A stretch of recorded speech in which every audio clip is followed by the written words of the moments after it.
What's this? It's another PetaPixel podcast? Finally. Guys, I got Jaron Schneider and Chris Nichols here with me. Hello. Hi. Welcome We have to match back. his energy. Guys, we're back. Oh my gosh. It's great to be back on the podcast. I definitely didn't wake up less than an hour ago. Anytime we miss an episode, I got to bring the thunder to really let people know, you know what? First of all, this gap in entertainment was warranted. And secondly, we're going to make up for it with, frankly, an absolute pile of news stories that all happened while we were gone. But also, guys, it's Tripod Week. We're going to talk about tripods, ones that have delighted us, that have disappointed us. All kinds of three-legged emotions are going to be happening on the podcast today. Yeah. Excited? It's true. Yeah, it's very true. It's true. Yes. All right, I'm carrying all the energy. Okay, yeah. Let's do it. Yes. Please keep going. All right, so I always like to kick this show off with a quick question, and I want to stay on theme this week. So I'm very curious. What is the most unfortunate tripod-related incident that you have experienced in your professional career? Oh, that's easy. Yeah? You go, Chris. Shall I go first? Yeah. So this is back in the TCS TV days. Jordan, you were there. We went out to do we used to sponsor, I think the Camera Store still does sponsor the Banff Mountain Film Festival, which is a great festival, great movies and short films and stuff, really cool stuff. So we go up there and we'd usually do some videos because you're in this beautiful location. And we went out to Marble Canyon, great sort of there's a beautiful river that cuts through this huge canyon. I'm going to do some long exposures. And because we worked at the Camera Store, we could borrow all the sweet gear. Right? I think I was shooting a Hasselblad X1D or something like that. Maybe it was that review. And so, of course, with a prestigious camera like that, you have to have a really nice Gitzo. And I'm pretty sure it was a 2 series, like a 25, 40, something like that. Really nice, expensive tripod. Yeah. And I go use it, get some nice long exposure shots, and then we drive off, and I must have left it there somewhere. I don't know where. On the trail or in the parking lot. When you said I left it there, I got this vision of you just taking the camera off the tripod, leaving it in the river, and just walking away. Maybe that's probably what happened. We don't know. We drove off. I thought I brought it back to the parking lot. I think I did, but we drove off, and I noticed, wait, where's the tripod? I got a quick release plate on the bottom of this camera. And so we, of course, rushed back. It was like a 45-minute drive. We rushed back, and no tripod, go up the trail, it's gone, right? And I mean, you know what? If I found a 25 series just laying there for a while, I guess I would take it because they were worth a lot of money or something. But damn. And the worst part is, Peter June, my boss, who's been on this podcast, still does to this day not let me forget that I forgot. Yeah, gotten any tripods and by a waterfall recently, Chris? Every time he's like, oh, hey, did you find that tripod yet? F you, man. No, I did not find that tripod yet. It's gonzo. So, we gave you the best decade of our lives, Peter. We did give you the best decade of our lives. And I got 0 steak dinners to show for it. So I don't feel that bad about it. But yeah, that was unfortunate. I mean, I have, of course, the many stories of the leg joint clipping my thumb, and so when you get that wonderful straight line bruise as it pinches all the blood in there. Yeah, I've done it so badly before that it actually cut open my thumb at one point. Since that happens to everyone, I'm going to continue the losing theme here. I have over the years a terrible habit of not locking my wife's car, specifically her car. And it doesn't matter which one of her cars it is. She's had 2 cars throughout our relationship, and I've forgotten to lock both of them at some point. So, the first time I forgot to lock her car, someone just, opened it and took everything, that was of value, including, she had an old iPod in there. Almost all of her CDs, except her Jeff Buckley CD, they didn't want that. They left Jeff. Now, was that one loose, or did they go through the wallet? It was with all of the others. Buckley gets thrown on the I don't want Jeff. No, we're going to bypass that one. We're going to leave him there. Specifically leave it out. Yeah, but there was another time that I left it. This was after the second time, which I'll go back to in time here in a second. So once we moved to Portland, I left her car unlocked again, and there was almost nothing left in it because she's learned her lesson: leave nothing valuable in the car because Jaron's going to leave it unlocked. But she did that time leave her sunglasses in there, and she still to this day is upset about those sunglasses because she really liked them. But before that, back in San Francisco, I left the car unlocked, and in it was almost nothing of value, except a Gitzo tripod that I had left in there. Gitzo. And also like our survival kit. So we have like a small box full of like enough food and like those blankets they give you after forest fires or whatever that are supposed to keep you warm or whatever. Silver Mylar dollar store blankets. Yeah, those ones. Yeah. So they stole that and the Gitzo tripod. So I suppose I will join you, Chris, in losing. What series was that, Jaron? It was one of their travel ones. So it was like really, like really a one series? It was really lightweight. It was wonderful. It was a wonderful tripod. They're nice. Yeah.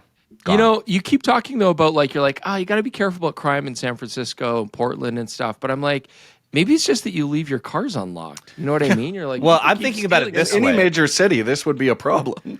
I think I saved us money because if someone saw that tripod in there and wanted it and the doors were locked, then the windows would be broken and that would cost even more money and time. So I was okay with that trade. You're a hero. Yeah, thank you, both of you.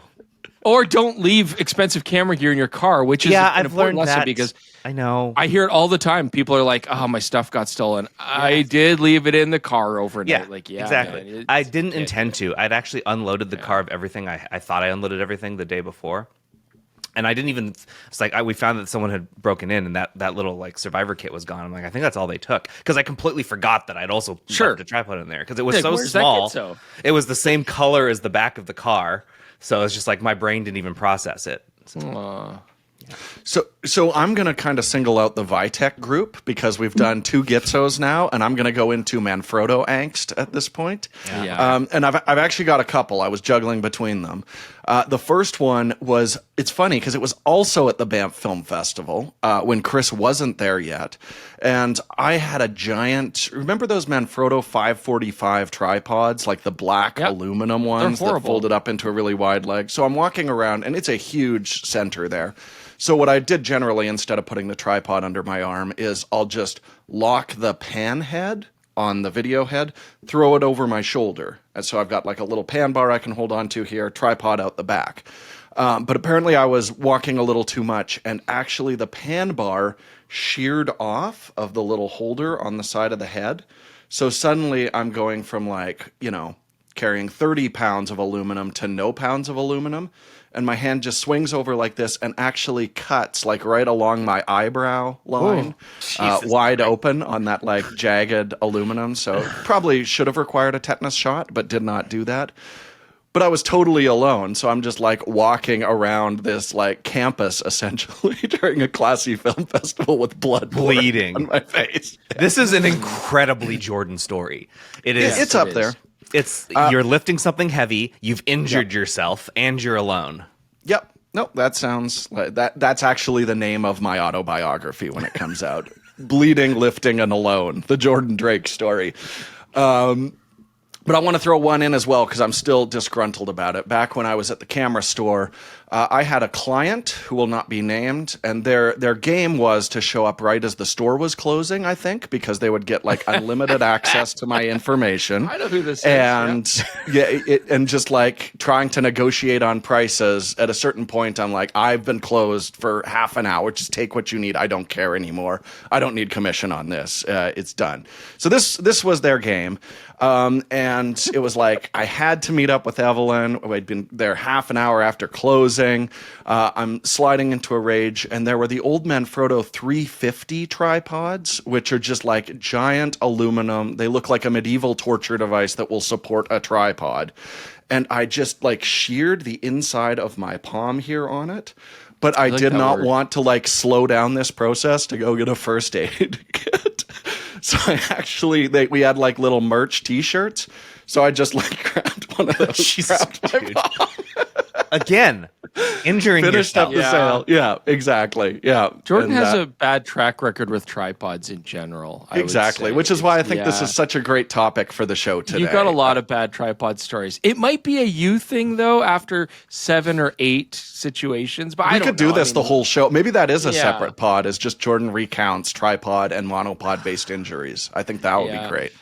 I will say, though, more recently, and you can attest to this, Jordan, because I would not stop bitching, is I hate those giant tripods that are still used Oh. in movie sets. Yeah, Yes. the Sacklers or Yeah, whatever. well- Like Manfrotto makes them too.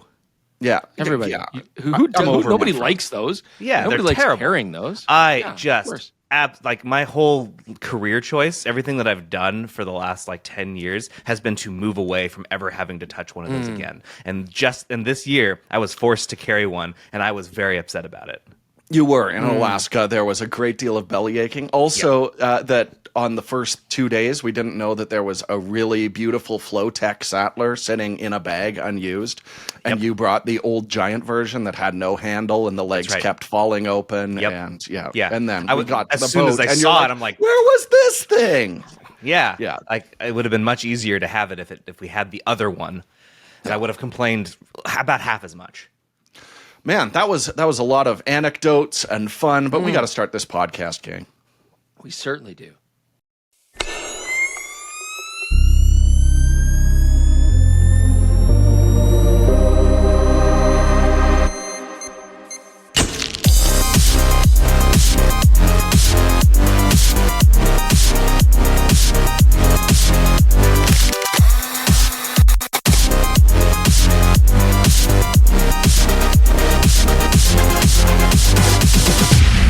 All right, and in order to mentally be okay with the fact that we've had such traumatic tripod experiences, And pay for let's go to Band-Aids. something.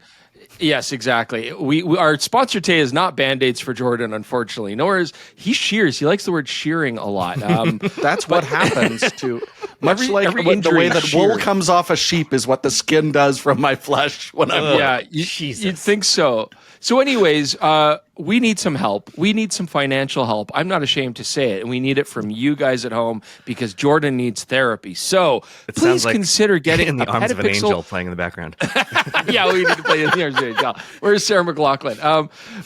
We this show is possible, and Jordan's traumatic healing is possible because of PetaPixel.com membership. So if you get a PetaPixel Pro membership, first off, you are part of the solution to making this show possible. $3 a month, $30 a year. It's not a big ask.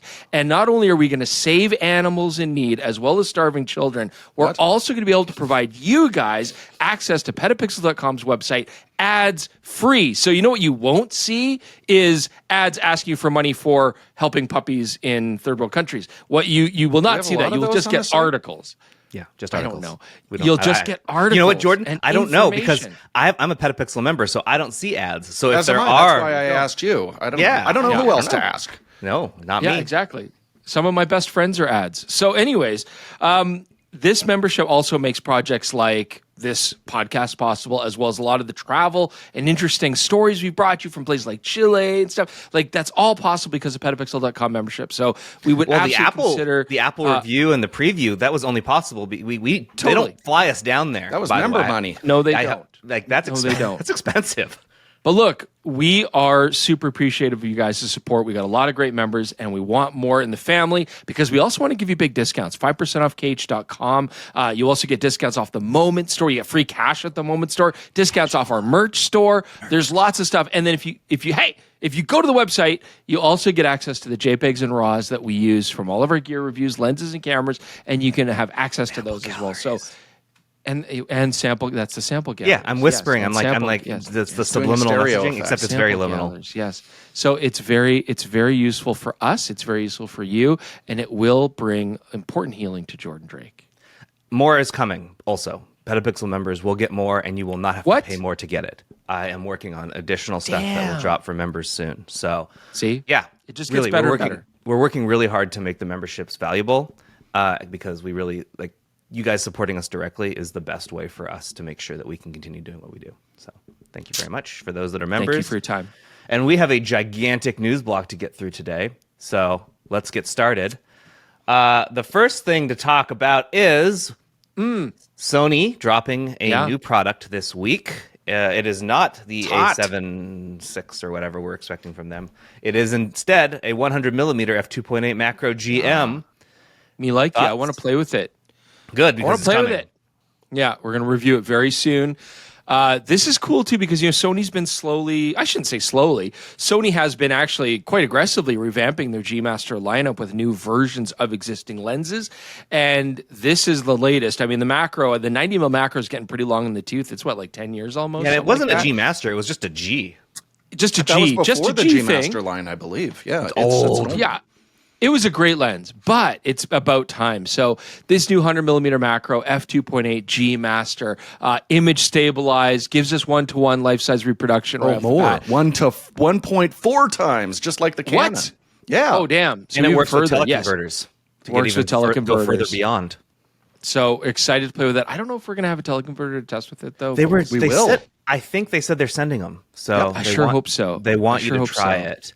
It has a focus clutch, too, which I know Jordan likes. It's been always a long time since we've seen a Sony, and in macro, it makes so much sense. I really did battle like the Tamron and recently like the OM 90mm as well, where it's just like, having something that's just consistently repeatable makes your life so much easier in close-up work. Wow. The other thing that's really cool about this, they demonstrated it, is wicked fast autofocus up close. So that combined with the bug detect that Sony offers should actually make this pretty swift. Generally, I'm like, if it's macro, we're in manual focus land for sure. But this actually made it look quite usable for using it with macro. So I want to try that out as well. But it looks fantastic. 2-to-1 magnification with 1.4 times and almost 3-to-1 with 2 times converters. So it'd be interesting to see what we could test. Yeah. So I guess we're going to go shoot bugs and stuff, hey? Yep. It's a shame they sent it just as they're all dying in Canada, so we got to race out there and capture their death throes. I don't know. Well, you know what? We'll find dead bugs, which is like really easy to shoot. Yeah, they don't the easiest macro in the world. Yeah, that's right. Yeah. All right. So excited. I'm not sure if Sony's got anything left for this year at this point because it's getting pretty late. This lens won't drop, I don't think, until November, something like that. Yeah, it's shipping November 13th. Yeah. Not a ton of time left for another Alpha Series camera. I suppose it is entirely possible, but wow. It was all the way back with the FX2 launch that we did a podcast saying, like, it is time for an A7 V. They really need that out there. So I think we might have to wait until early next year, but it's got to come soon at this point. All right, guys, our friend Jason Vong figured out that you can trick the iPhone 17 into recording ProRes RAW OpenGate internally. This rocks. So he actually he messaged me. I'm like, there's no way you were actually trying to do this, right, Jason? He's like, no, this was a complete accident. It just like accident. It like the cable just came out while he was in like walking around, and he didn't even notice that it wasn't connected, and it just kept letting him record.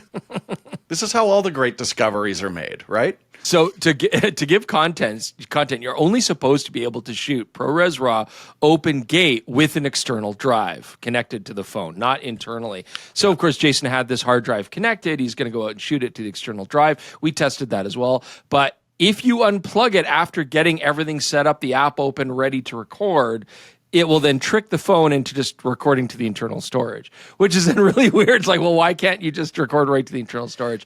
And I assume it's a heat thing or something. I don't know. I'm wondering if it's just they think that it'll just take up too much storage. Even though they give you the option for 2 terabytes, it's still probably not enough. Yeah, but also they give you the option to do ProRes 422 HQ, which is very similar data rate, which is why right when this came out, I was like, why can't we do ProRes RAW? It's basically the same. So that seemed weird to me. I also wonder if this was a very late in the process change, because when we were at Apple and I asked them like, hey, what can I record ProRes RAW to? They were like up to 30 internally, and then externally for anything faster than that. And then we got a correction on the day. So that's why we actually have bad information in our day of video that was quickly corrected. So I do wonder if they were like a few days before launch, like, wait a second, we don't want people advertising that you're only getting like an hour of record time, on a 2 terabyte or whatever it works out to. Yeah. Don't take me at that number, but who knows? Still, I think if that's the reason, that's sort of silly. Like, you know what you're getting yourself into. Yeah. I think they were just like, we don't want people taking this thing and testing it and being like, my phone's getting so hot so quick, this thing's super hot. So maybe that was just kind of like, let's just let the phone get out there and then we can unlock this stuff later. I don't know. That's possible. Do you think they fix this? Eventually, yeah. I mean, third party is definitely going to. Like, I wouldn't be shocked if Blackmagic just drops an update right away, taking advantage of this. But we'll see if they do on Final Cut camera. It still makes sense to record to external drive anyways, though. This is clearly an exploit. Yeah. So I'm just wondering, like, do they patch it?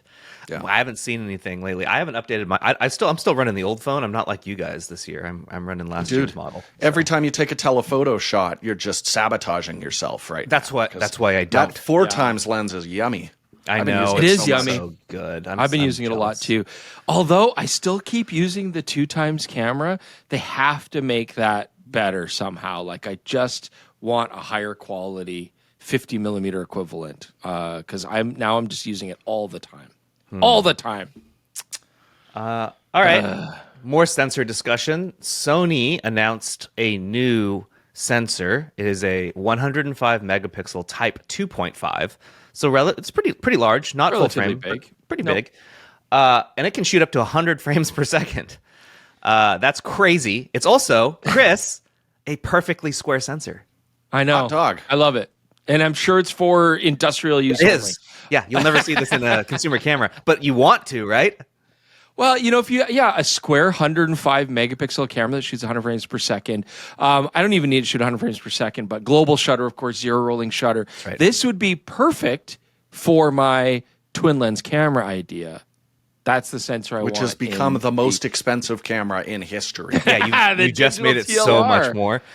The digital TLR, that'd be awesome. So the actual data on this, it's called the IMX 927. It can capture photos at 112, 102, and 73 frames per second in 8, 10, and 12 bit. So I feel like the 100 FPS that they're advertising is sort of like an average of what this one typically does. And so for industrial, a maximum of 12 bit is fine. I think you could tweak this sensor to go 14-bit and reduce it from 73 to 60, 50 frames per second. What's even the point? But I think this is a cool technology. It's neat to see Sony actually still making new sensors, even if they're not something that we're going to see in a consumer camera necessarily. Yeah. But it just like, Chris, Jordan, you both have said that it seems like sensor development has really slowed down as far as new stuff. We've plateaued on quality. So whenever we do see something new, we like to point it out because it's neat and we like to encourage that type of behavior. Yeah. I want square. Square. Yeah. More square. No one's going to do it, though. Everybody wants more square. If Squarespace sponsored this podcast, they'd be the easiest ads in the world. Like Chris has been demanding Square for years. Here it is. But would it make sense? The Square credit card service? Those would be easy ads too. So I'm just throwing it out there. Yeah. Both of those companies advertise on podcasts. So we're here for you. It would make sense though. It would make sense for Panasonic cameras. I mean, Micro Four Thirds is not square, but it's more squarish, and that's part of the thing about open gate recording on the smaller cameras like the GH7, stuff like that. And it's like, well, it would make sense to have a large full frame square sensor in like a Panasonic full frame body, right? Unlocking the ability to shoot vertical or horizontal video without rotating the camera, which is very annoying to do on a mirrorless style camera, right? When you've already got it rigged out, nobody wants to rotate it. We're enjoying this. It's only been out for 2 weeks, and they've already spoiled you with how good that idea is. And everybody loves it. Everybody universally loves the square sensor on the selfie camera. So it's like, it's time. It's time. It's not going to make the camera that much bigger. It shouldn't be that much more expensive. I mean, it's the same kind of wafer, and it's time for square. It's time for square, and it's time for digital TLR. I mean, you should actually just sit down and make a 6-minute video where you rant about how it's time for square. Yeah, digital TLR. So. Yeah, I don't know. I'm going to talk to Viltrox or something about making a digital TLR. It's time. It has to happen. Let's do it. All right. Moving on. A new camera was announced yesterday. So as of recording today, yesterday is when they actually made this public. It's called the AF1, and it's from a company in Amsterdam called Analogue. And they are planning to release this point-and-shoot, pretty automatic film camera with lots of neat features and a built-in lens with autofocus. How about that flash, Jaron? What kind of flash that sucker have? It's an electronic real flash, right, Xenon Chris? Gas flash, Xenon tube. I hope so. Yeah, it is. Yeah.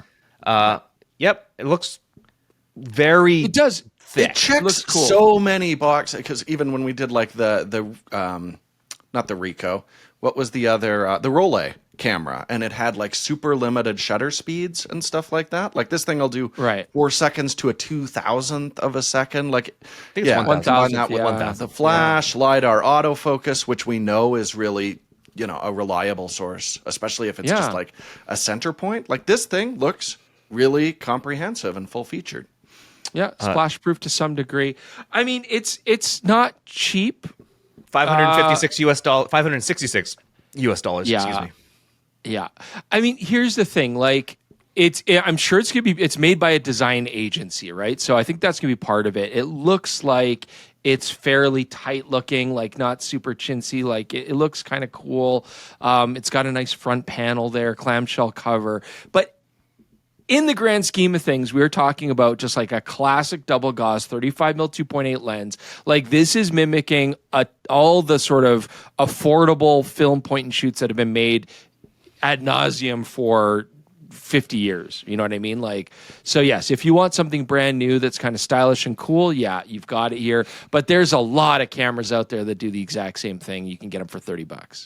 Mm-hmm. I actually have a call with Analogue right after this podcast where they're going to tell me more about this camera. I'm going to see if I can get you a copy, Chris, once they have final versions. So sure, it's my favorite focal length. I can't wait. I know. Well, just for context, I just checked, and with tariffs, the Rolei is currently going for $800. So this looks quite a bit more usable. But the Rolei, yes, you're right. But the Rolei is like an experience that you're mimicking, you know what I mean? And there's a lot of mechanical engineering. This is basically a affordable point and shoot pocket camera. Like there's millions of them out there. Millions of them, literally. So, yeah, I mean, cool. But I'll play with one absolutely because it's always fun to try them out. But I'd be tempted to just like, who doesn't have like an old Minolta or a Konica or something sitting around in a junk bin that does the exact same thing? Yeah, the issue with these though is a lot of them have like battery acid damage. Sure. If the electronics break, they're just broken. Yeah. So, some people want a new camera, which I get. Like it's nice to see new options. There you go. Wow, it's weird. I'm being the Debbie Downer on this one. Interesting. Yeah, that never happens. Sarcasm. Next up, let's talk about some more Debbie Downing. CreativeLive, what was once the premier platform for online photo education, is shutting down. This is 15 years after it was founded. This was made by Chase Jarvis, if you guys remember that name. Right, of course. Yep. And yeah, it's sad. They've gone private right now. You can't access any of their website unless you sign in as a current member. And even that will stop on December 31st, 2025. Do you guys have any experience with CreativeLive? Not really. I've heard of it. I knew one of the assistants at the Banff Film Festival that we used to attend worked for CreativeLive with Chase, setting stuff up there. But I hadn't heard the name in quite a while. Yeah. There just hasn't been too much. They don't seem to be doing a lot of marketing or anything like that. I do think it's weird. Like I thought education was one of the few areas where we might still see quite a bit going on. But I know there's a lot of different companies with way more visibility, like and YouTube Masterclass and stuff like that. Yeah, and YouTube, of course, is chewing into that a huge amount as well. Yeah. But also you have to remember, like, a lot of times we think like, oh, nobody wants to like do it anymore, buy education anymore. I don't know if that's the case. I mean, I think Chase was saying that, it got acquired by Fiverr in 2021. And basically sometimes a company will acquire something and then they just won't give a crap, right? And they won't put in the funds necessary to keep it going or to make it thrive or to market it, and they're fine to just kind of let it blah. And so that seems to be what happened. And I think Chase even tried to like buy it back, and that didn't work. They didn't want to sell it back, and so I think it's tough. It's sad to see it go, but I think there's still a market. People want to learn. They want to have education and stuff like that. But yeah, sad story. I once did a project with CreativeLive. They did like a live bus tour. So they went to they drove from San Francisco to Seattle and stopped in cities along the way. And it was me, Sue Bryce, Jasmine Starr, And I haven't heard that name in a minute. I know, right? Yeah, I say that like with hesitancy because I don't really think she's done great things with her honesty. But fill me in off mic later. There's stories. They're on PetaPixel.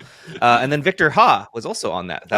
I met Victor Ha, who now is over at Fujifilm. So I did that was a interesting trip. And then I did like a panel discussion once we got to Seattle, which is where the headquarters are. So that was, gosh, it feels like a lifetime ago. But all right, next up, Nikon tells us that the new ZR, or as you say, ZR, can record 6K 5994p for 2 hours and 5 minutes in R3D NE.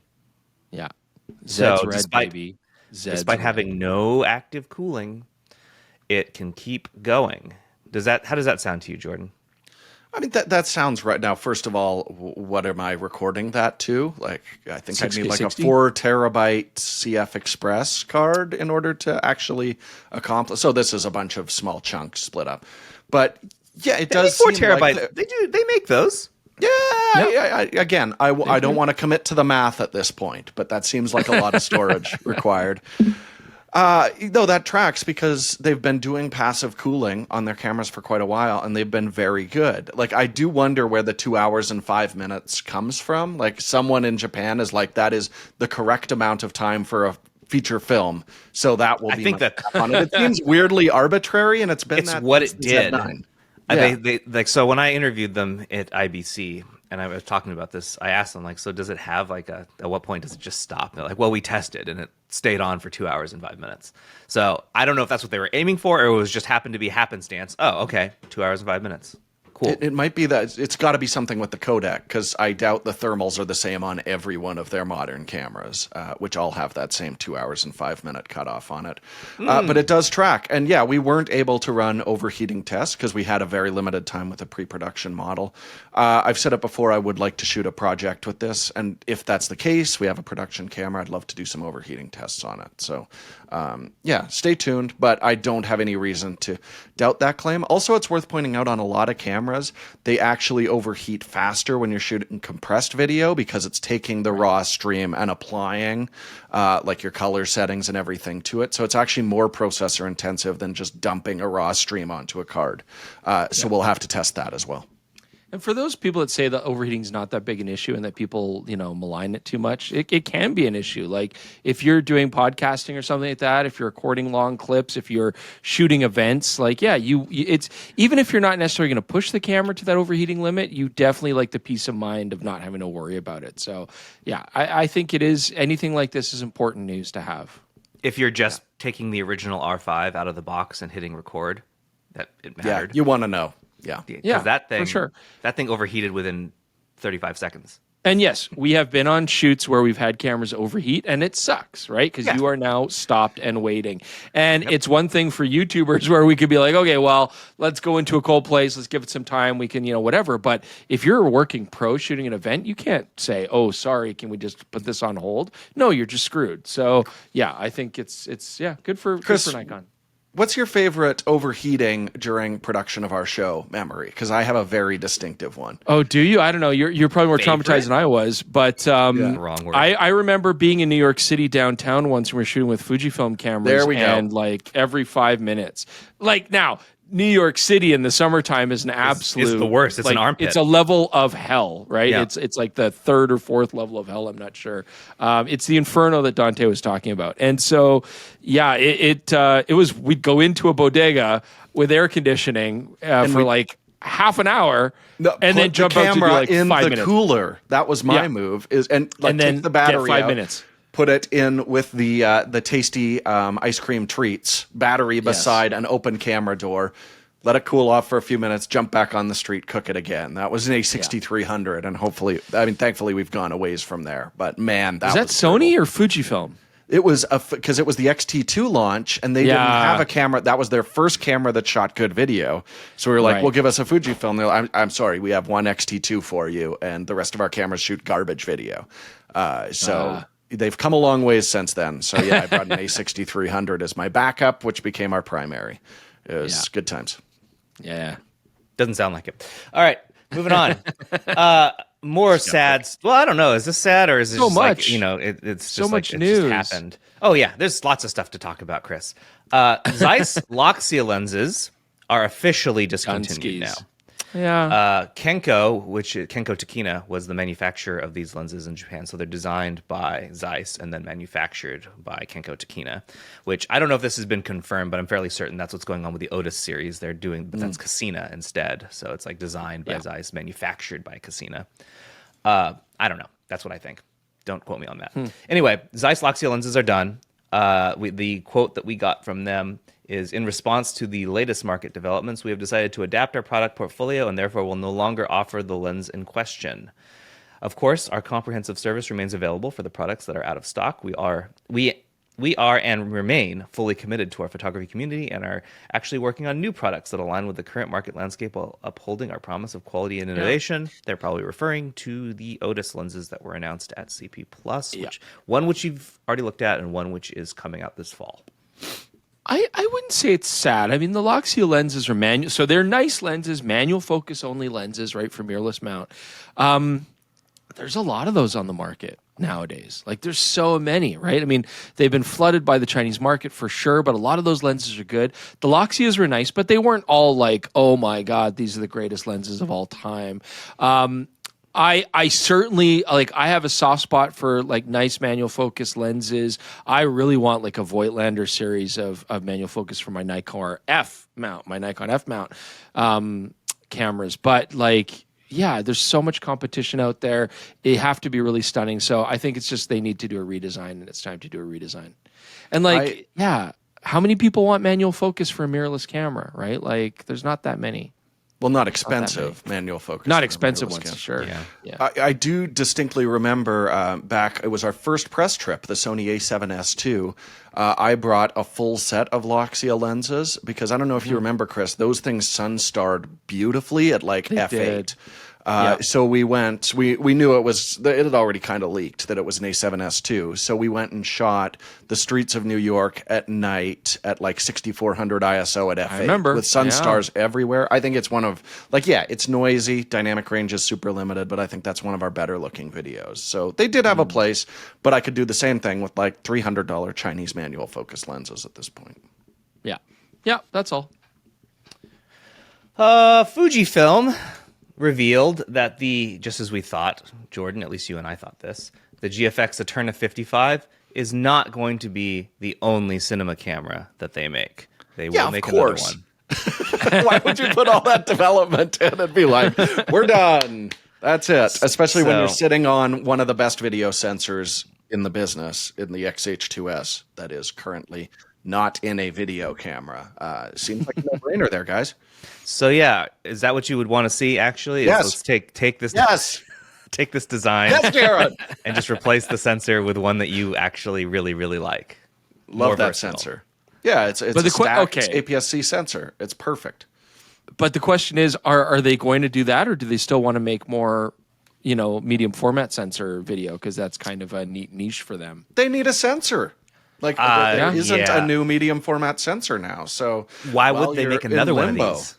Yeah. Like it's just redundant. Unless you have another sensor, then you can make an Eterna 55 Mark II. And the name Eterna 55, which is the diagonal of the sensor, is a real tip-off to how they're going to differentiate these cameras in the future. I see. So it would be neat to have the ability to flex between an Eterna 55 and an Eterna, whatever the diagonal. Can someone tell me the diagonal of that XH2S sensor, please? For the purpose of this discussion, I'll just say 35. It's just like that would be neat to have two bodies that are built the same, that you could rig out the same, and then just pop back and forth to get certain shots different ways to be the most flexible.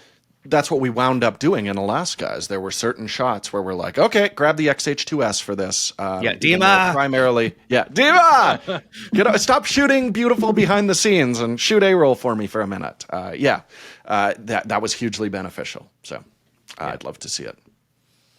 That was just a quick hit. I thought I'd make that quick mention. We'll move on because we still have more. Chris is getting antsy. Too much news. Well, you know what? This is what you get for being gone for 2 weeks. During that time that you were gone for 2 weeks, Panasonic Lumix announced what I think is a very weird lens. It's a very weird lens for Panasonic to do. So, hey. Are you looking around for it, Jordan? I don't know. Yeah, I was hoping I have the box. Okay, that'll work. Wow, what a great box. It is actually a pretty box. That's the a good Lumix looking box. 100 to 500 f5 to 7.1. Its first full frame ultra telephoto zoom. Yeah. But why? But why is this weird? I mean, they don't have something this long, and they need something this long. Do they?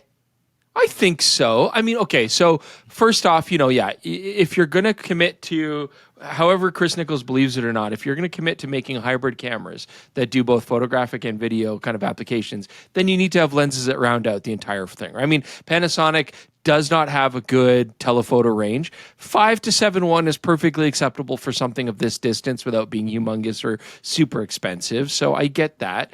It's not, they're not saying this is a professional wildlife telephoto lens. It's an ultra telephoto versatile zoom. But it looks like it's got nice features. Image stabilized. I like that you can smooth or tighten the zoom. The Sync IS is really valuable on those. Yeah, Sync IS is great. It still takes 82mm filters, so we don't have a problem there. I'm eager to try it out for some wildlife shooting and stuff. Again, I said on this podcast, Panasonic's autofocus isn't great, and it's not. And it's not my first choice for like a wildlife camera. But at least we have a lens now. We could tangibly go and shoot some wildlife with it and see how their autofocusing algorithms can really stack up in those situations. So I guess you would use the S1R2 for that? Yeah, S1R2 or S12, because Jordan, there's got to be some video applications where you might want to have a telephoto like this, and up to this point, you'd have to use adaptive glass, right? Well, I mean, here's the big elephant in the room. Or Sigma has the 150 to 500. Exactly. They've That's why it's weird. The 60 to 600. Those are big lenses. This one, it really surprised me when I got it in my hand. It felt like a 1 to 400. So yeah, if you're willing to get an extra 100 millimeters and trade, like most of those are 6.3s, right? So you're trading only a third of a stop of light here. Yeah. And it's pretty compact, like it balances really well on the bodies.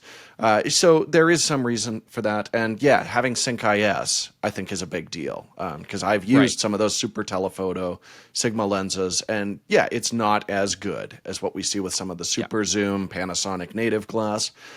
So I have not taken, I shot like very little live music with it.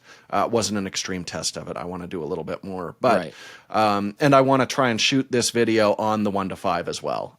So that'll be a fun episode with lots of compressed Chris Nichols face. But how important is it also to have a lens that will, I mean, not just support Sync IS, but also support things like Panasonic's breathing compensation, and I'm assuming that it's actually been made to be even a little bit less breathing than you would normally expect, because that's kind of Panasonic's sort of go-to. Yeah. Very, very fine-tuned aperture control. Like, how important is that to you on this? Well, the smooth aperture is really nice on it, which, again, you can do with a Sigma if you put it in auto aperture mode. So that's going to be really nice for it. In terms of breathing, they mentioned when they were introducing to us minimal breathing, which is interesting because usually Panasonic says, no breathing. We did it optically. Yeah. So I want to check that out. Again, this is all for the full review. I have shot like 4 musicians from a distance at a picnic table with this. It has not been comprehensively tested by me. So stay tuned for that. But I do think it does make sense if you're looking for like a compact tele.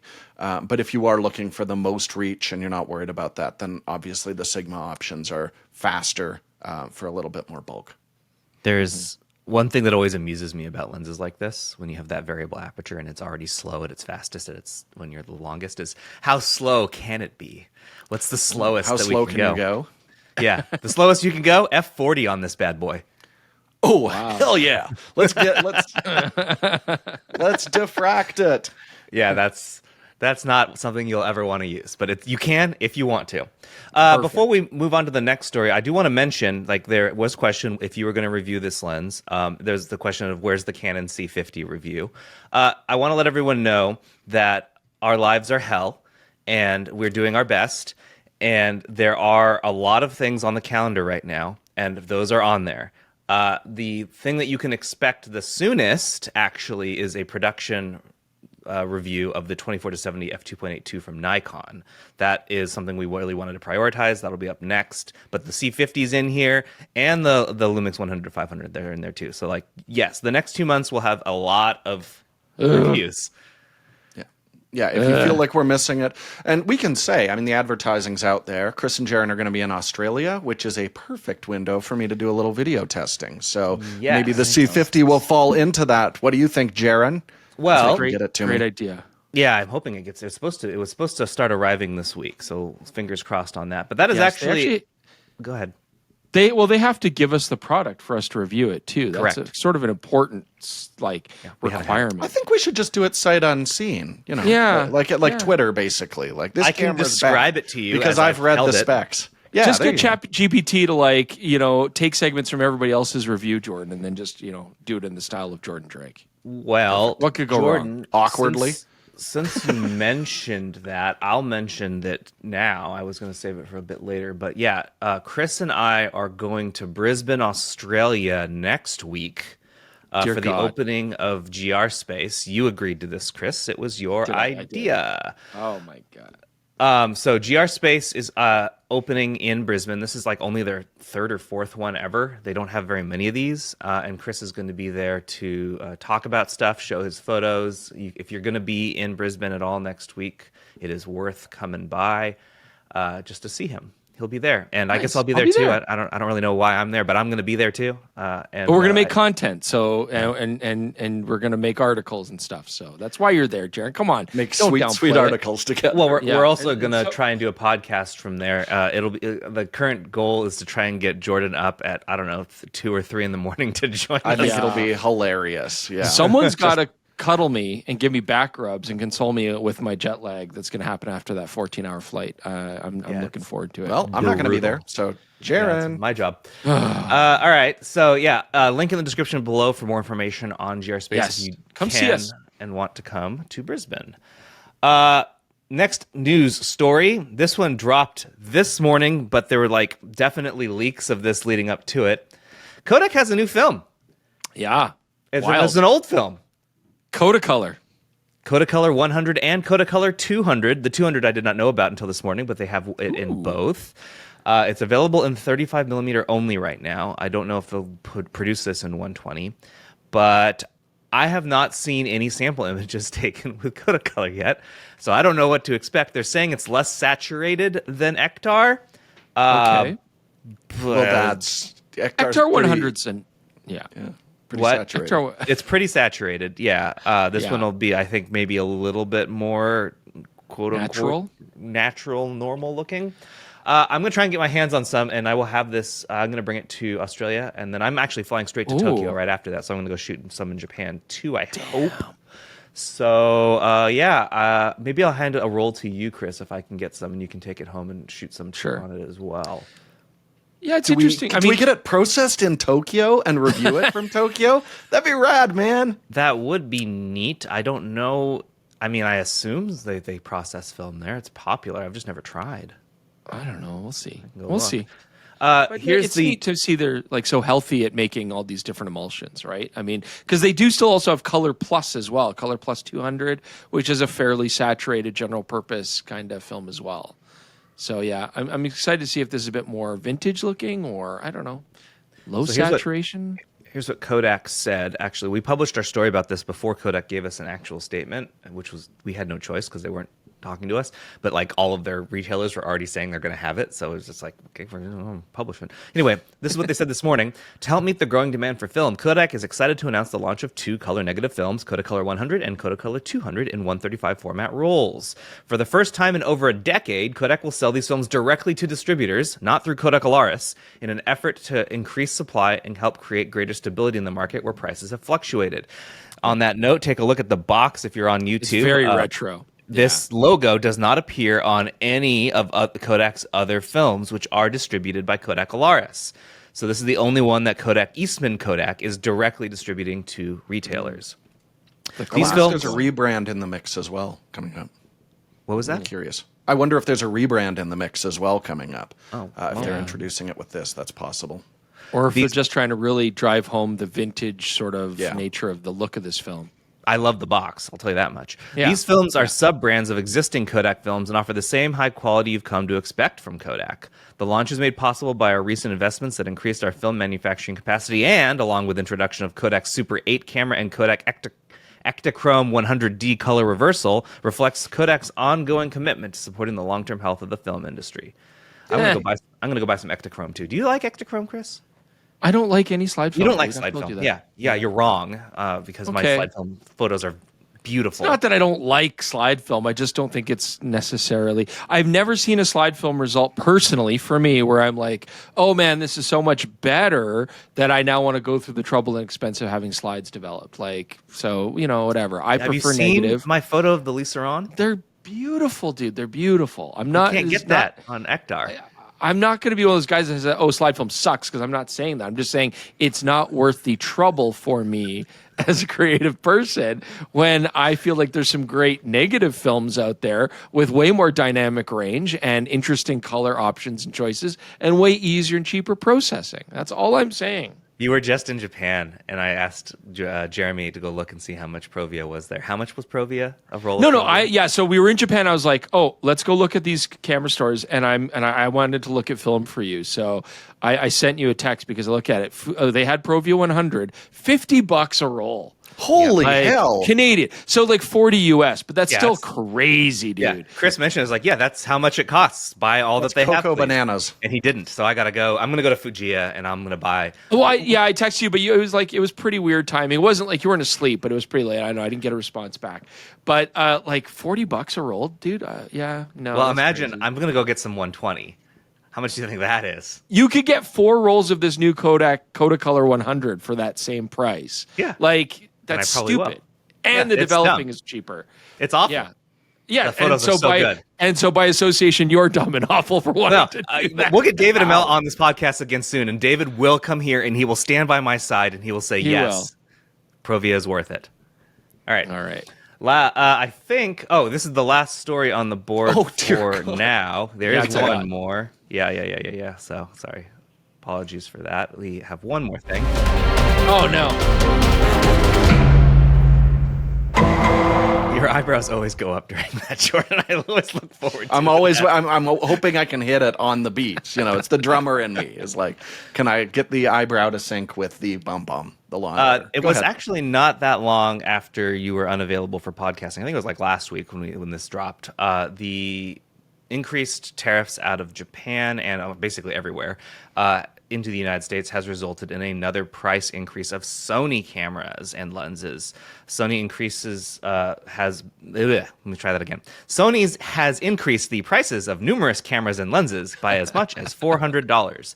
So stuff is pricey. If you want to buy new Sony stuff now, that stinks. Here's some examples. This is what Jeremy wrote. The Sony A9 III has been hit particularly hard. It was initially released in 2023 for $5,999, which was already quite expensive. However, after 2 $400 price hikes so far, it is now a $6,800 camera. It is the most expensive non-Leica full-frame camera on the market. Oof. Brutal, right? Yeah. Stinks. I have no follow-up. That's right. Sucks. And with that, let's talk about tripods. Ooh. Yeah. So for the last year or so, we've been getting a lot of them in and out of here. We test different ones, and we don't necessarily have enough time to do like a whole tripod throwdown. And looking at our schedule, we definitely do not have time to do that this year. So instead, we're going to do it now. Seems like a real winter project. And except that our winter is already filled. Like the entire schedule is filled out through December. So that's too many products, too much stuff. So let's talk about tripods we've had some experiences with and give some thoughts. So who wants to? Chris, you look like you have words you want to spit out. Yeah, and we're focusing mostly on travel tripods in this one, Jaron, I believe, is sort of the idea. Yeah, that, and if there's anything that wasn't necessarily a travel tripod that stuck out in your mind as something you wanted to use. Memorable tripod. Yeah, just stuff. Yeah, that is primarily what. Yeah, I mean that's primarily like my go-to tripod for most work is actually a Leofoto Mr. Q. I really like it a lot, and I've got the bigger Leofoto head on there. I think it's an LH40. Don't quote me on that, but that's like my serious like. It's still very lightweight. I love it, but a little bulkier to carry around. Serious head on there, like it can hold some weight, and I really like that if I was going to do, long telephoto lens support or. To something. quote but you, Chris, can you take your hands on the head and seriously reef on it? I believe that was your word. Yes, and it doesn't move. It doesn't move. And the ball head is really one of the things that kind of you give up when it comes to a travel tripod. But I've been using a lot of travel tripods lately because obviously I like more compact, portable. I want you've been traveling a lot on a shoulder bag. Yeah, and I travel a lot, so it's got to fit in a suitcase. So in no particular order, I do have the Ulanzi here. So this is the overhead travel tripod, the JJ05. Or the head on it's the JJ05, and I liked it. I mean, I've used this a little bit here. It's all beat up already because we took this. I think I took this. Did I take it to Alaska? I may have. Think so. I did, yeah. And so I figured that was a pretty brutal sort of environment to test it in, and it worked great. So I mean, everything's got scuffs up and stuff like this.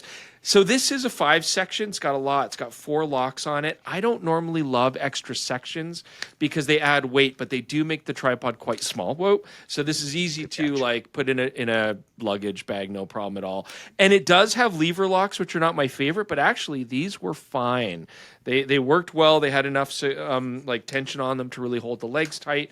I liked it. It's got a bit of a more serious head on there, but it's still quite small, and it clears the base, and I'll talk about what I like about that. So this head is never really in a position where you can't manipulate it. So I can always kind of move it around and do it. It actually had a fair amount of tension. It does use a proprietary square plate, though. You can't use Arca on it? It is technically an Arca Swiss size, but it has to be a fixed square plate. It doesn't have the bits? No. There's no. It's like a square head. The actual hole is square. Abomination. Then I don't abomination. Like that. I know. But the head actually holds a fair amount of weight. Can you reef on it? Yeah, I could reef on it, but it's look at that. And it's holding it, so it's actually a really strong head. Jaron, put that in the soundboard.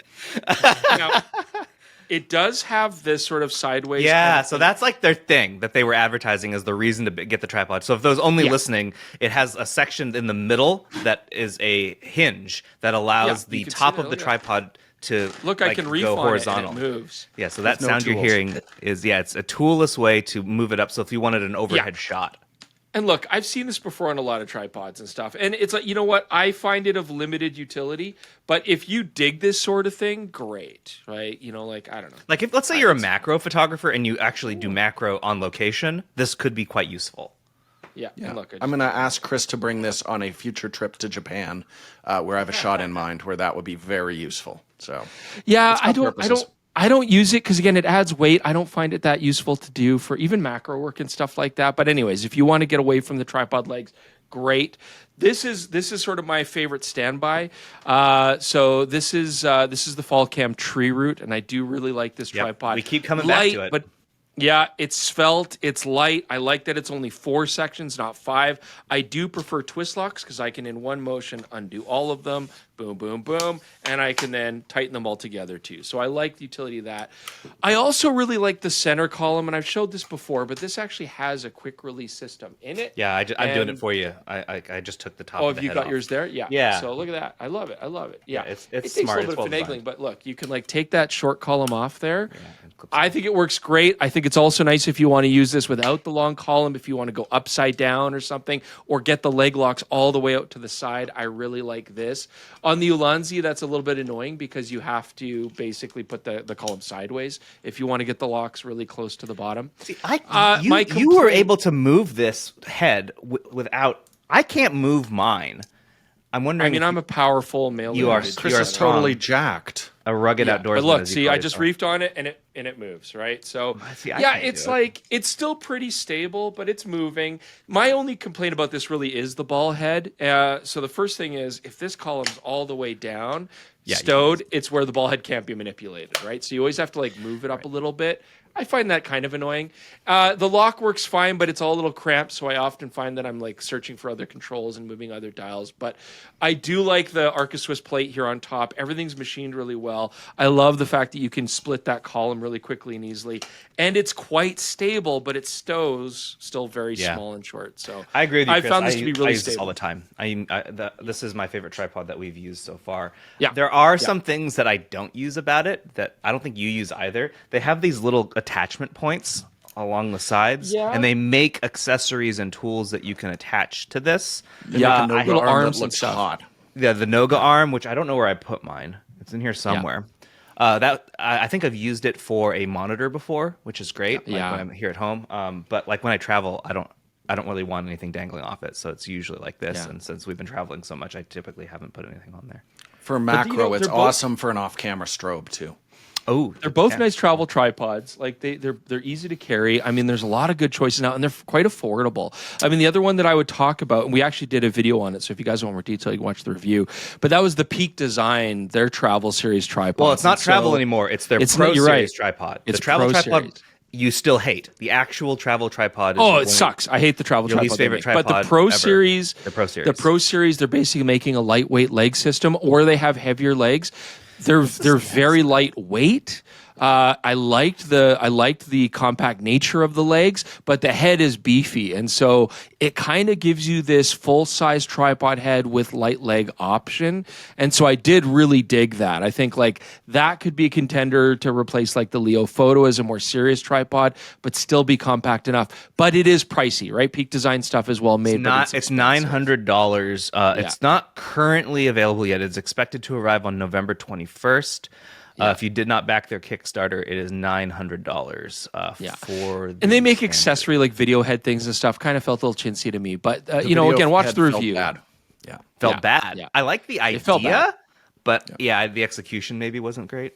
Well, the handle for the video head's basically like a selfie stick feel to it. It should have been made of metal. metal. It felt cheap, and that head's not designed like with friction resistance, so it just didn't feel great. God, but this but Kickstarter raised $4.5 million. Yeah, dude.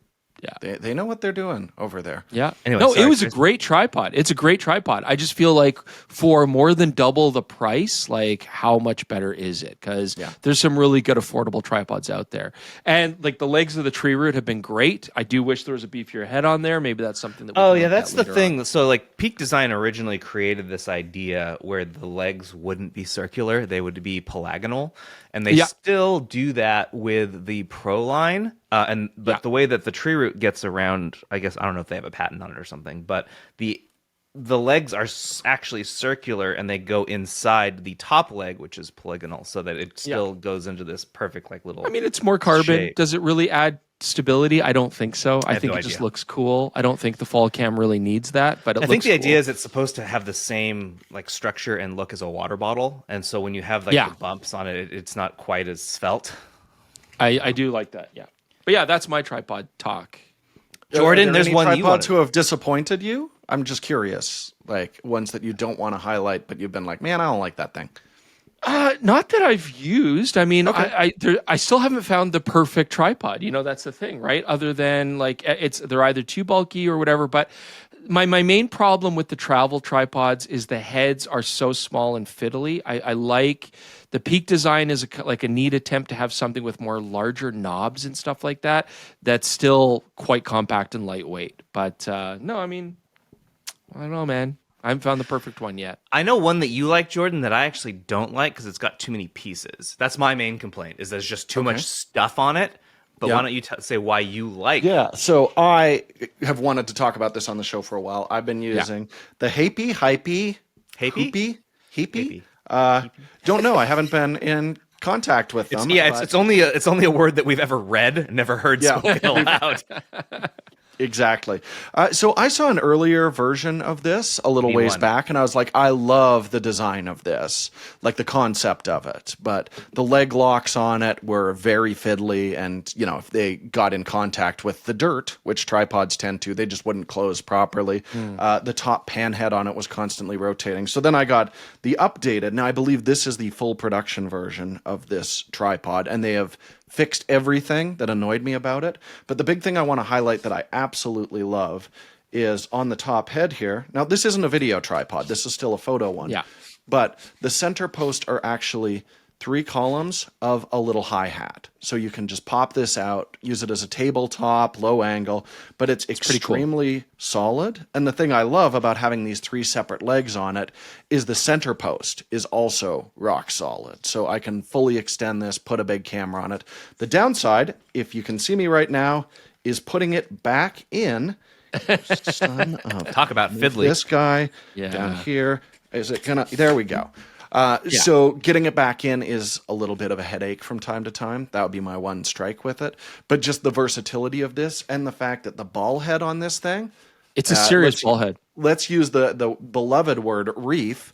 Like that thing doesn't move and still has an integrated iPhone holder as well. I didn't even know what I used. I missed that. Dude. I used this in an Apple Park. I have been using this constantly, and on a recent trip on a deck with dozens of people walking around on it, I used this as my time-lapse setup and did a great job, like really stable footage out of that with that center post fully extended. So for photography, for product shots, I just absolutely love this thing. Is it lever locks on that again? Like I've used it occasionally, but not they much. are still lever locks, just like what we saw before. Damn you! I call those but these flip locks. You can actually hear, like they snap. And they're very solid now, which before I remember when I passed it to you, Chris, you're like, those are kind of like doughy. Like it but that was the pre-production. Yeah, that was the pre-pro. This feels great. It's so funny I'm a to me huge how fan of this. There's two audiences of people when it comes to the leg locking thing, because there are advantages and disadvantages to both. Yeah. The twist locks are great because you never have to worry about not being able to actually twist them closed, because even if they wear down, you can keep twisting and they'll stay locked. But they are awful if you're shooting in dirt, sand, and dust. Like they gum up and they're the worst. They can do, but I mean, like, lever locks can get, like, in Alaska. I mean, granted, it's Alaska, but the lever locks on this Lanzi, they got beat up pretty good, and they held up just fine. But like, you can still get rocks and grit and sand in there, and like, it's not thick aluminum. Like, I don't know. I worry about them getting work hardened and brittle and falling apart. I used to be a lever lock guy. I've switched over to twist. Yeah, mostly because it's fewer things to catch on, and I don't accidentally flip one of them open. And you don't pinch your skin. Yeah. Well, and if you're shooting in extreme cold, that's my beef with lever locks, is they're very painful to open up. But I do love with lever locks, at a glance, I can see which section is not locked down properly. That does drive me nuts with the twists. See, there's give and take on all of it, but it's funny that we haven't come up with the perfect design yet. They're still working on it. You got one more, right, Jordan? I do. So I wanted to talk a little bit about disappointments. So this is the small rig potato jet. They call it the Tribex. And the idea here is really cool. It's just a little handle on it. You can give it a squeeze and then just adjust the tripod. All your legs will be loosened at that point. Once you get it so it's level, there's a ball on it, you just flip the switch the opposite direction to lock the legs. It feels very counterintuitive, I have to say, though. Like, it should be you squeeze it, once it's leveled out, you let go, and it's solid. So constantly, if I was setting things up quickly, I would level it out, just let go of the handle and go grab my camera, and then all of a sudden the legs are still loose on it. So you have to remember to do that back clicky lock thing, which has no real feedback to it. So you don't feel like a click or something when you're locking it in. I found that too. It feels counterintuitive. Now, I've gotten more used to that, and it's kind of a matter of muscle memory now. But what I found is not even using it in extreme winter, but like in the spring, if it's cold outside, you'll grab it and not all the legs will extend all the time. And then you got to like shake it a little bit. So at NAB, we did talk to Small Rig about this, and they have a new travel version of this that they say is going to be quite a bit better, but I haven't tested that, and I really want to play with it in the cold.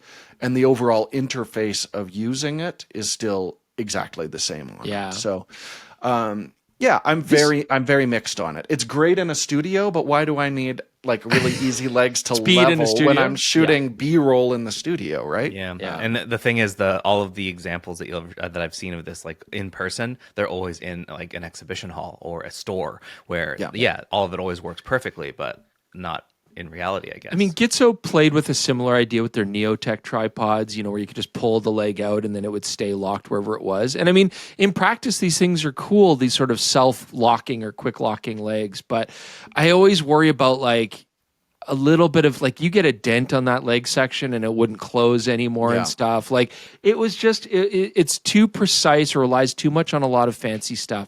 And that's why I like a good twist lock. It's very simple. And as you say, Jordan, in the wintertime, like with a twist lock, if there's a bit of grit in there or if it's cold or whatever, if the grease is getting hard, I can just undo it a little bit more and get it even less friction and adjust it. Like, I don't know. Yeah, simple is good, in my opinion. Yeah, we had the Flowtex in Alaska, and that's the best design, I think, for a tripod system. Yeah, but I just hate one lever them. Yeah, they're big. I want to say they're big, Jaron. But you know what? We put a giant camera with, tens of thousands of dollars worth of glass on it. You want something a little chunky. Jaron's like, let's just put this huge 55 and turn on a fall cam tree root. And Let's get a zip shot. Do we have any zip shots around here? We can chuck Tamrac, best tripod ever. Tamrac zip shot, 100%. Wait, I missed that. I don't know what that Tamrac zip. You can't get them anymore. It was great. It was like when you set up like the tent pole. interior the tent pole things, so you just hold this and it would fall. Oh my god. Extremely straight up. I love that thing. No, I don't care what you say. I love that thing. Wow. I'm seeing pictures of just like a normal sized camera on this and it looks precarious. Are there also photos of photographers sobbing with their hands in their heads, their head in their hands as their camera like rolls off it into a river? Oh, it's no longer available, B&H. No, Why not? I'm going to remake them. Chris Nichols, zip cam, zip shot, trap. This looks like it's designed like trap, zip shot, like a trap, crummy tripod. softbox. Like it's amazing. It's amazing. Or tents, like tent poles. Yeah, that's exactly what it is. Gross. All right, Jaron, do you have a tripod to talk about? No, I have We're good, only. yeah. Well, I've tried the Hapey. I think did I give you the one they sent me, or did they send you one directly, Jordan? I can't remember. I think the replacement. I think you gave him the pre-pro. Yeah. Okay. So I used that a little bit, and I just found it to be like I don't like touching this tripod. There's too much stuff. There's a lot of stuff on it. It's very busy. That's why I think I really like the tree root the most. And the thing is also at NAB while we were there, they showed us they had larger versions of this. So if you wanted one that wasn't tripod, you could get a substantially larger one. And they also told us the guy who designs these or is in charge of the Falcam section, Bear was telling us that they want to make some other attachments like an actual video head because like everything they designed about these was in the idea that they were going to do something more in the future. Yeah. So like this center column piece where it's super easy to remove this head, then you could very easily put on a video head, for example. Yeah, I think that'd be great. I just want a beefier ball head that goes right onto that center column. Yeah, like if they gave us the an option to go beefier as opposed to just making this, that'd be great. Because the fact that it comes apart in two means you could have modular heads. It's just so fast too. Yeah. Like it's a good design. Yeah. What I think is really cool is. All right. What I think is really cool is when the Chinese tripods came out, they were just knockoffs of Italian designs. And now we're seeing like really unique engineering on like a lot of the ones we've highlighted here. Luckily, these things are great. So what? I feel like we should get to what you've been up to in tech support because we always neglect that. And I want to talk about photo books. So let's do it. Oh, okay. All right. Well, then fine. I guess we'll be done with tripods for now. Yeah. We'll look at more as the season comes on. Maybe next year we'll have some new tripods to look at, and I'll see if we can get some more sent to us and give you guys our choices next year. But so far, we keep coming back to the tree root because I think it's just hitting the most. Like if we were doing an average of numbers, if we were doing scoring, it keeps doing well. And then Jordan really likes the Hapey. So there we go. All right, fine, Chris. What have you been up to? Well, what have you guys been up to? God. Oh my God. No, Chris, what have you been up to? Not much. It's been a lot of travel.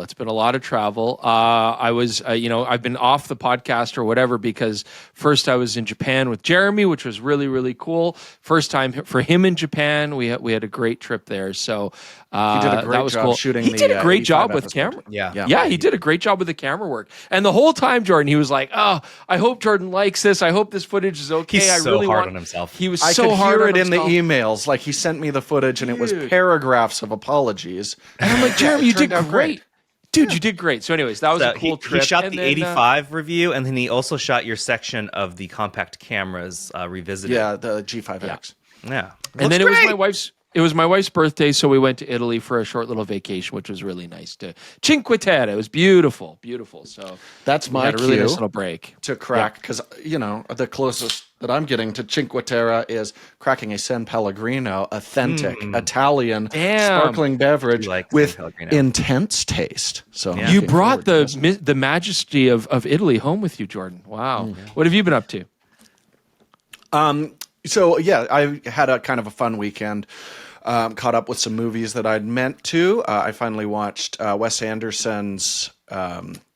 Oh yes, you did. The French Dispatch. This French Dispatch. Finally finished that one. I'm catching up. So my new take is I like late stage Wes Anderson. I think people are like, oh, it's just so twee and everything. But you know what? It's what he's always done. He's still doing it. And why do we go to a director? You want their own view of the world. And he's still doing the same thing. And the humor still really makes me laugh. So big ups to Wes Anderson. I got to watch his new one next.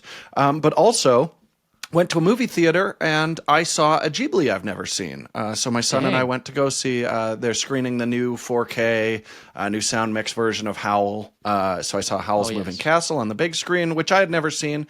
And it's pretty good. Yeah, pretty good. Pretty good. Yeah, I'm not going to say, it's gorgeous to look at. I mean, all those movies, I just like to sit and let images envelop me. But I didn't find it quite as compelling as some of their other stuff. But still a fun movie and a good time in the theater. Yeah, but it is good. It is good. You got to watch. Castle in the Sky. That one's nice. I like that's the other blind spot I was saying to Liam. Yeah, but he's seen it Wind Rises. Times, I like The Wind Rises. If you want to watch Ghibli, but you don't want like the classic acid trip style, because I'm not always a big fan of that. The Wind Rises. The Wind Rises is grounded. It's beautiful. It's a really nice love story, and it is like the animation's amazing. All right, it's on the queue. Check out The Wind Rises. Oh man, I also watched Hail Caesar again. That movie rules. No one gives Hail Caesar enough credit. That movie slaps and honks. Wow. Check it out. And honks. Wow. So I went to Hawaii for a very brief vacation as well. With the amount of travel that we've been doing, I felt like it was something I should do for my wife, because she's just been sitting here alone without me. So we went to Honolulu, where I'd never been before. Not my favorite of the Hawaiian Islands. Yeah. As a West Coaster, I don't know if everyone on the West Coast feels this way, but Hawaii is like a pretty common vacation destination for us because it's not very far. But the second you leave the West Coast, it's like that is it. It's a slog. A slog. There we go. Slog. It's a slog. I don't know why I went with the shush sound. It's a slog. It slaps and honks all day long. I know that New Yorkers are like, that's too far, because I think it's like multiple 6 hours difference. I don't know. It's just a long flight too. So I enjoyed the fact that I wasn't working, except the part where I did work, and I had to record a video on my on the patio of my hotel room. Please watch the compact video review to the very end for Jaron getting honest for a second. So it was very, very warm, hotter than it should have been there in Hawaii. But the ocean's amazing. The sun was intense, and even in the shade of my porch, I was cooking out there. So you don't like heat. The older you get, the less you like heat. One other thing, the Michael Mann film. I love it more the older I get. I know. So heat's a great movie. I have in my possession right now, and I haven't decided how I'm going to review this yet because it's very, very simple. This is a timepiece, the Nodus Obscura from Beer and Cameras. Oh, damn! Cute. The watch right here. It comes with two bands. I have the silicone one on here. Silicone, not silicone. Chris, silicone. Yeah, I did that. Because the metal one, I don't have the tools here to change the wrist size. So the one that it ships with, I think, is a classier looking watch. I like the metal link more than I like the silicone strap here. But this is what I have on here now. Seeing as I wear an Apple Watch all the time, I could double watch it, put one on each arm. I feel like that's kind of douchey, though. Weird. I feel like that's a character flaw. Yeah. But I have it. I'm taking a look at it. It's a pretty watch. So if you like watches and if you like cameras, so far I can say that this is a nice, I would say, everyday kind of timepiece. it's light is what's nice about it. Some of the like I have a Maurice Lacroix that is thick, and it's just a lot of weight on my wrist. What's uniquely photographic about it? It has like on the outside of the bezel here, it's got like an exposure gauge. I don't know if I can show that very well. Oh. There we go. So you can see like around the outside, there's how you would meter. Like Sunny 16? Something like that. I'm actually not sure how to read it. I haven't spent a lot of time with it. It just says exposure gauge. Chris can we got to get to the bottom of this. You guys can sort it out in Australia. How about that? Yeah. Or anyone who's actually curious, you don't have much going on. Figure that out. You can turn it to the ISO, and it'll show you aperture, shutter speed combinations, I guess.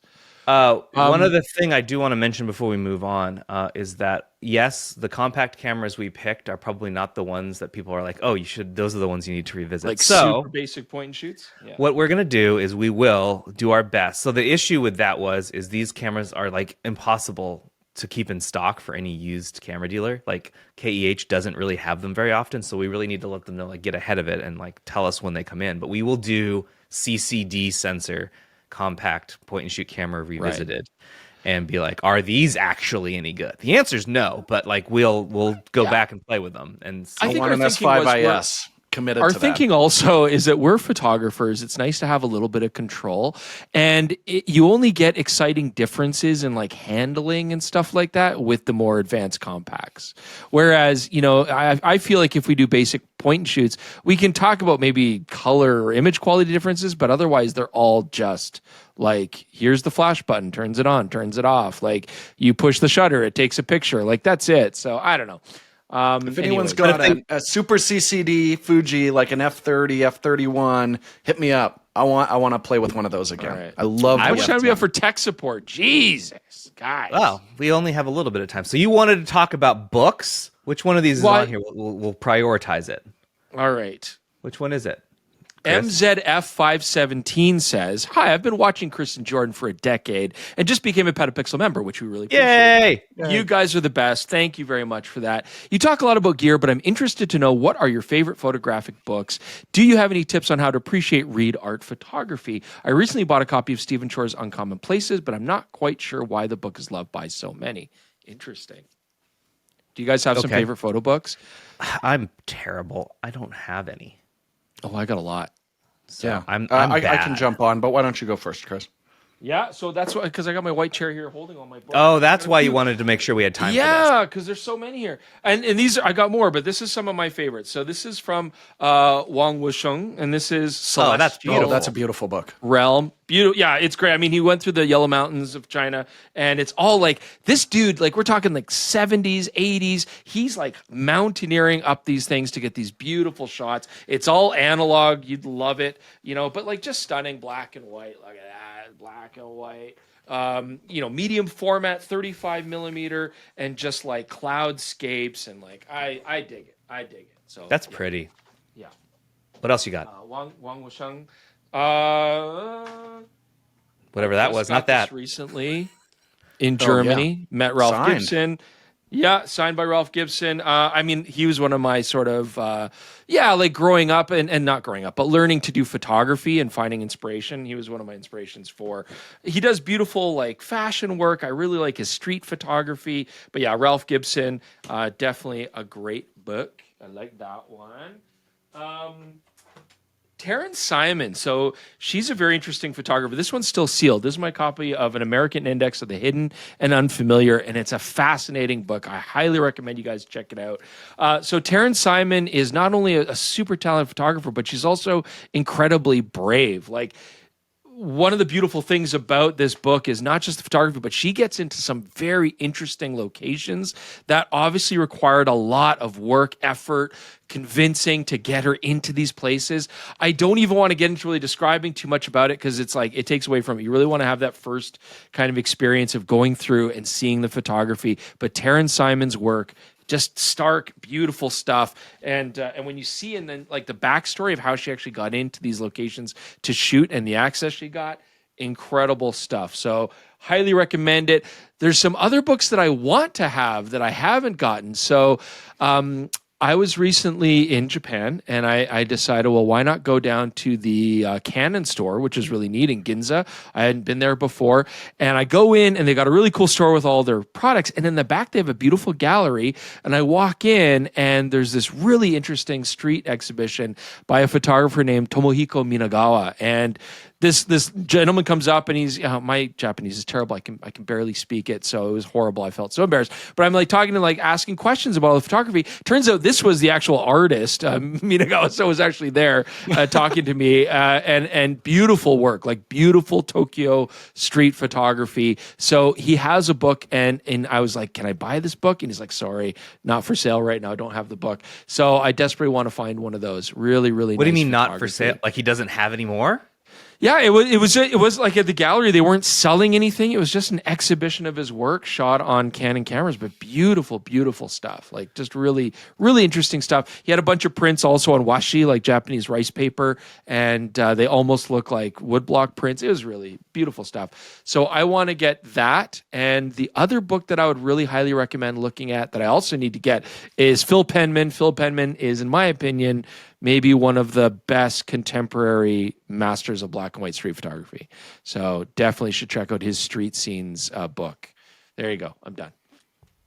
I'm going to go pretty quick because that was a fair amount, but I did want to highlight a few. Todd Hido, I was really disappointed. He was in Calgary recently. The camera store had him in, and I missed that. But he has been a really big inspiration. Like what he's best known for is finding specifically very interesting light. I think his best work is a book called Outskirts, which I didn't have the good sense to go grab books to hold them up on this podcast, forgetting it's a visual medium for most of our audience. But yes, it does a lot of stuff like shooting through car windows, foggy days, things like that, in beautiful locations. Generally like quite low contrast, but just very unique, very inspiring look at everyday scenes. I'm a huge fan of that. And last year, my wife got the complete works of Mary Ellen Mark, which I'm, I know her most famous work, which she's done some stuff with sex workers and stuff like that, and urban stuff that's very famous, but just overall, a combination of street and some really interesting, just simple portrait work and stuff like that. Just a huge variety of what she puts out. And she's really best known for only one thing. And I think that's a disappointment. So,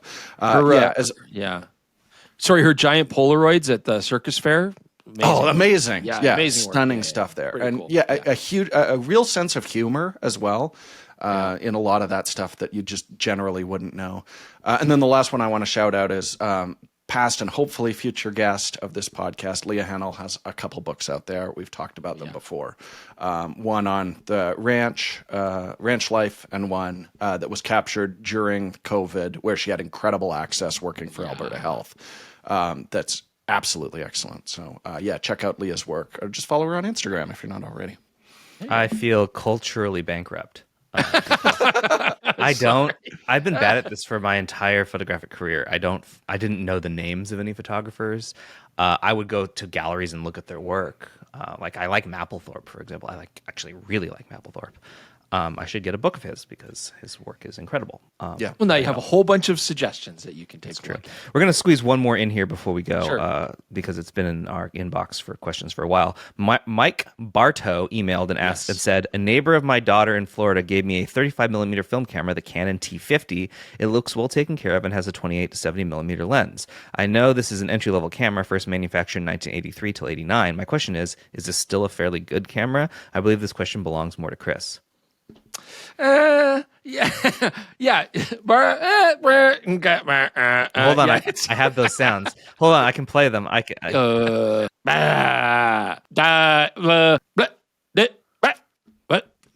There you go. Yeah. He recorded that from one of our other podcasts.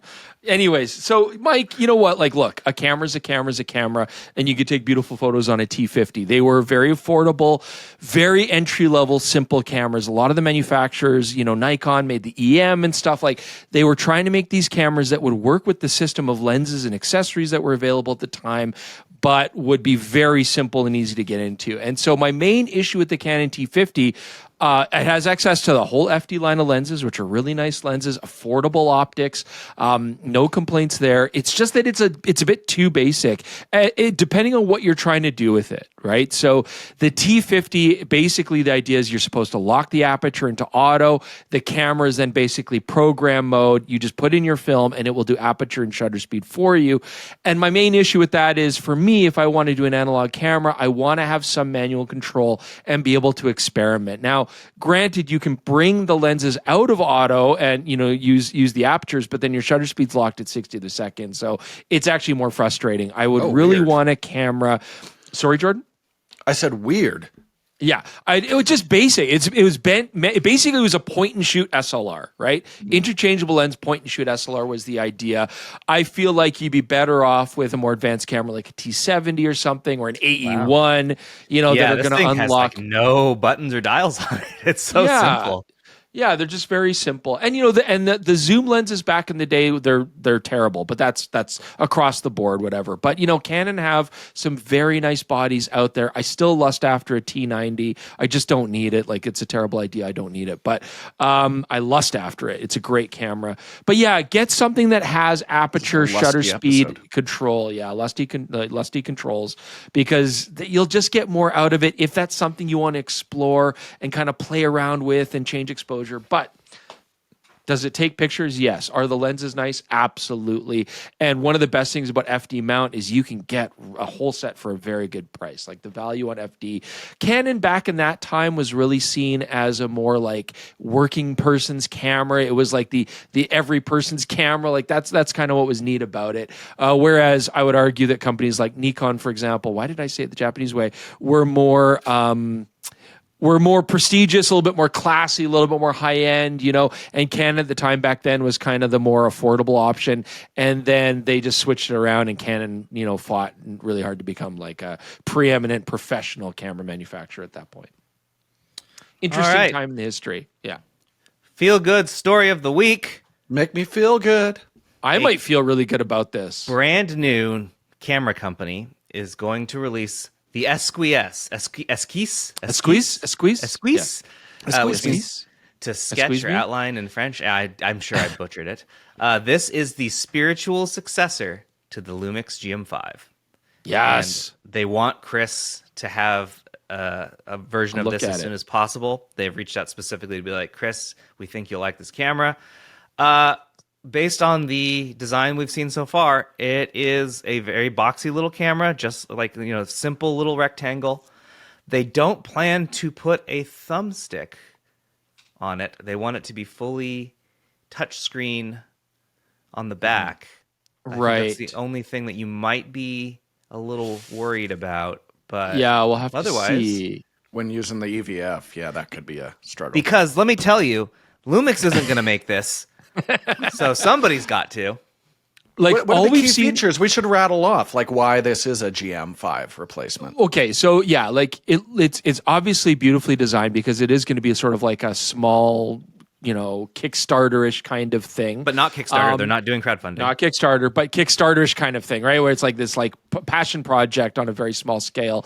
But it looks like it's going to be machined aluminum, like really classy looking, leather red on the front. The main key thing is the size. It's going to be small, and it's going to have manual control, and it's going to have an EVF. And so for me... Micro Four Thirds. And it's Micro Four Thirds, yes. So for me, those are the key things, right? You're going to have access to a whole line of lenses still, exposure compensation, shutter, ISO dial, aperture control. Like, that's the thing. I do want this camera to have more physical controls. If I have to set aperture through a touch screen, that might kind of piss me off. It does have two command dials on top, and there's a command dial on the back as well, by where your thumb rests. So there's enough space here to actually give you those controls. I think the lack of the toggle, like the multi-directional joystick on the back, is like for autofocus points, is where you're going to not. Yeah, and I actually... camera. I actually use the touchscreen to autofocus, like move my autofocusing point around. So that won't be a problem. I don't want the ISO dial to be fixed to ISO. Like I want to be able to, or I want a third command dial. I would really like one on the back. So they're just kind of building it right now and designing it as early stages. So hopefully they'll hear this feedback, because that would make it good for me. The whole beauty for me of the GM5 is I want a simple camera that has an EVF, 3.69 million dots is what they're saying, which would be a huge improvement over the terrible EVF in the GM5. Yeah, the dark hallway that the GM5. The dark, terrible hallway.